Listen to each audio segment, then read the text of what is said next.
ఈ కాలపు యువత ఎక్కువగా మూడిటి విషయంలో ఎక్కువ సమయాన్ని గడుపుతారట. ఒకటి క్రికెట్ గురించి, రెండు సినిమా రాజకీయాల గురించి, మూడవది అన్నిటికంటే మించింది సెల్ ఫోన్ దగ్గర. ఇద్దరు కూర్చున్నారంటే, అరే విరాట్ కోహ్లీ గడు కొట్టాడురా, ఆడరా అంటే ఈలోపు ఇంకొకటి అంటాడు, ఆడిదేముందరా, ఈ మధ్య ఒకడు వస్తున్నాడు సూర్యవంశీ, ఆడు కొడితే సిక్సులరా. ఆ పోసుకోలు ముచ్చట్లు మాట్లాడుకొని నీ బ్రతుకును భ్రష్టుని చేసుకుంటున్నావుగా.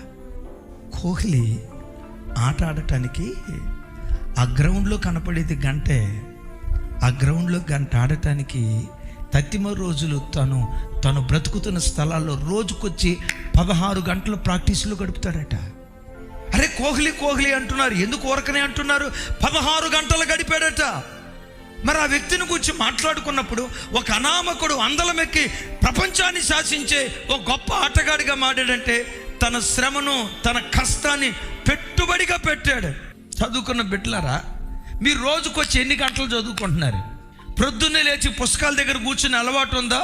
ఫోన్ దగ్గర కూర్చునే అలవాటు ఉందా? కాలేజీకి వెళ్ళిన తర్వాత శ్రద్ధగా పాఠాలు వింటున్నారా? చిచ్చోరగాడిలాగా తిరుగుతున్నారా? స్కూల్ నుంచి ఇంటికి వచ్చి, కాలేజీ నుంచి ఇంటికి వచ్చిన తర్వాత నా జీవితంలో నేను ఒక స్థాయికి వెళ్ళాలి. ఆ స్థాయికి వెళ్ళాలంటే ఆడతా పాడుతా బ్రతికితే కాదు, కష్టపడాలి.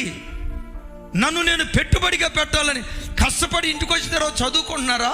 ఆడుతూ పాడుతూ జీవితాన్ని కొనసాగిస్తున్నారా? ఒకసారి ఆలోచించండి.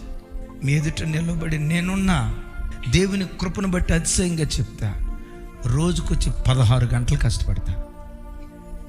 టిల్ డేట్ ఈ రోజు కూడా రోజుకొచ్చి 16 గంటలు కష్టపడతా.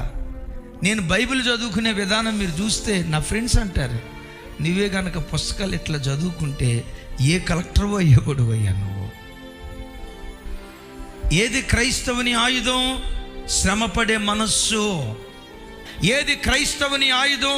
సుఖభోగాలతో బ్రతికేది కాదు, తినుము తాగుమన్నట్లుగా బ్రతికేది కాదు, కంటారా నిద్రపోయి కడుపు నిండా తిని రోజుకొచ్చి 10 గంటలు 8 గంటలు సోమరిపోతోడులాగా పెరిగి ఒళ్ళు ఈ కార్యక్రమం చేసేది కాదు.